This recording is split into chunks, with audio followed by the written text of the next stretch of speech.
الشاعرة جميلة أبيطار التي درست وتكونت في شعبة الاقتصاد أولا، ثم شغلت منصبا في اليونسكو قبل أن تتولى المسؤولية عن هذه المكتبة التي تديرها بنفسها وتهتم بكل محتوياتها من كتب ووثائق نفيسة.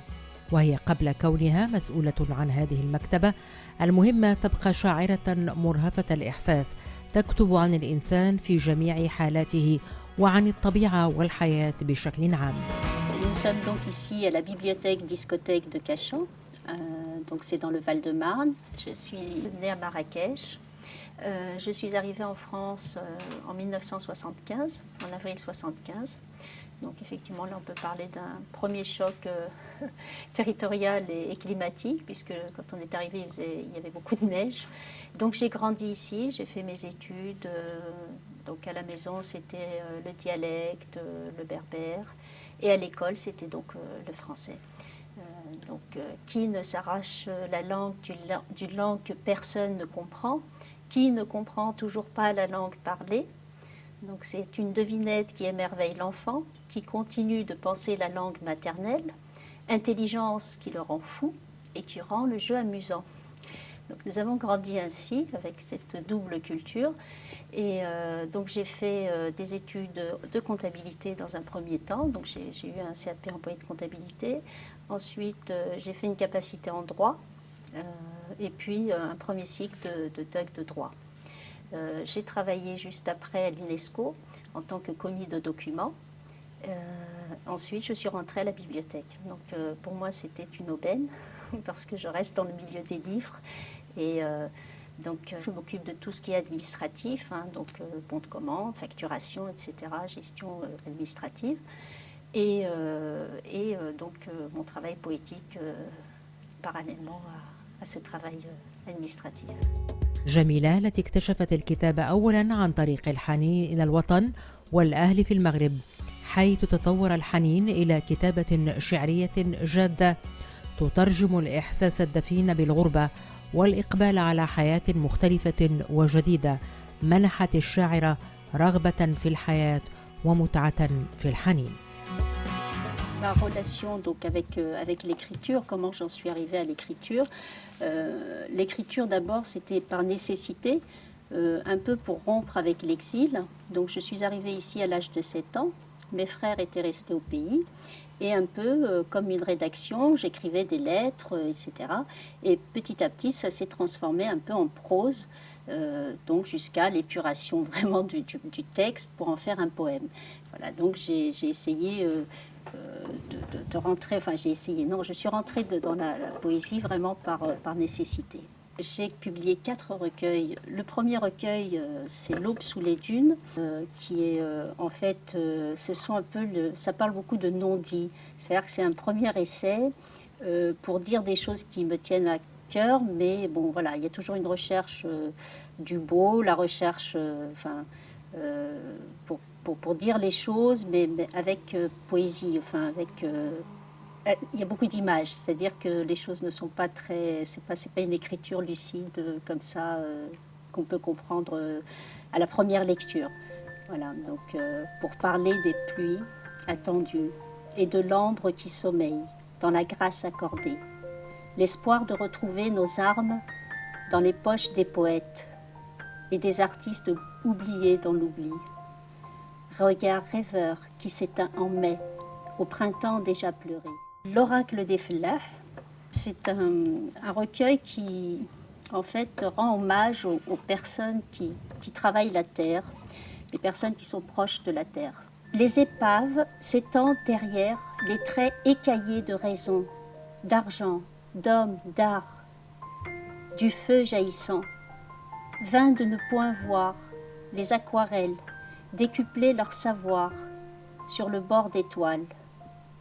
Abandonne le monde, mets le sort des vivants à l'ombre des palmiers.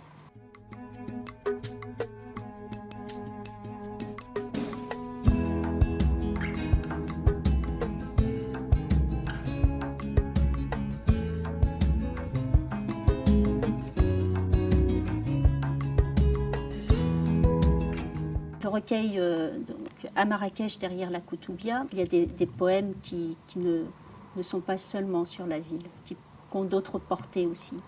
Je voudrais retrouver ma ville rouge, sa verdure, ses champs d'empreintes de sang partagés. Je voudrais me cacher derrière la Koutoubia et sentir Jemaa el-Fna veiller sur Marrakech. À mon sommeil défendu, c'est le néant accompli. Aussi loin que ma mémoire disparaît, le rêve d'un poème réussi. Aussi loin que mes rêves réussis, la splendeur d'une vie sans histoire. Un souffle parmi le souffle, un être dans le tout-être. Je regarde les ombres du matin reposer sur les remparts quand midi sonne. Le temps des calèches, l'élégance des chevaux et la terre rouge s'échappent de mon rêve. Oui, de ce temps-là, je suis une rescapée. Une présentation du bleu infini. Donc ça parle essentiellement de la lumière. Bon, comme le titre le dit, c'est le bleu infini. Le poème, dans sa robe informelle, nous fait revenir sur le corps des syllabes, vers le mot, vers la lumière qui défile sans fin. L'inspiration, elle est dans les hommes nés, les hommes vivants, les hommes qui sont morts, la vie, la nature, voilà, les gens que je rencontre, mes lectures, mes peines, mes joies. C'est un peu nous aussi, combien même ça, lorsque ça devient un poème, ça nous dépasse, mais à l'origine, c'est quand même du vécu, beaucoup de vécu, beaucoup de choses que l'on voit. Et le Maroc est pour cela très, très inspirateur. Enfin, je veux dire, c'est le pays des 1001 nuits par excellence, le plus accessible et le plus insaisissable en même temps. C'est-à-dire que le Maroc, par ses couleurs, par sa passion aussi, par tout ce qu'il est, sa lumière, est déjà une toile pour le poète.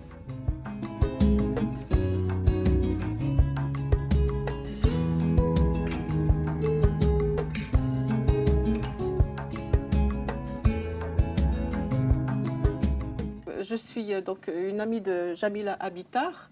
Je m'appelle Fadela Chaïm Alami. Donc, je suis algérienne avec des racines aussi marocaines. Et j'ai rencontré Jamila Abitar il y a plusieurs mois de cela.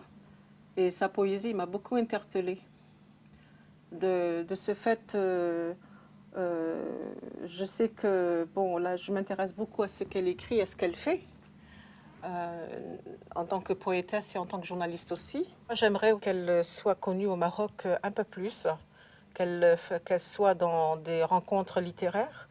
J'aimerais bien la voir dans la fameuse librairie des colonnes de Tanger. Je pense qu'elle a vraiment sa place. Elle a sa place et le Maroc n'a qu'à s'en féliciter parce que le fait que même si elle vit en France, ça n'a pas changé, disons, sa texture, cette rouh, comme on dit en arabe, rouh, maghribi. Et c'est toute sa force, parce qu'elle utilise une langue qui, a priori, est une langue qui nous est étrangère, mais elle en a fait une appropriation, comme pour tous les gens du Maghreb. هي شاعرة شابة تركت المغرب في 7 من العمر نحو فرنسا لتكبر هناك وتفتح عينيها على ثقافتين مختلفتين. Je suis née donc à Marrakech, j'ai gardé un lien fort puisque mes frères sont encore là-bas. Et en fait, nous sommes originaires de Ouarzazate, donc Aït Ben Haddo, donc à 20 km de Ouarzazate, Asfalo. Et puis mon papa du côté de Telouet, donc Touracine, c'est un peu plus dans les montagnes aussi. Et donc nous pratiquons la langue berbère, bien sûr, Techelhit, et puis le dialecte d'Arija. Voilà. Le Maroc d'aujourd'hui, je pense que, écoutez, il y a une belle évolution. Je veux dire, il y a beaucoup de choses au niveau associatif,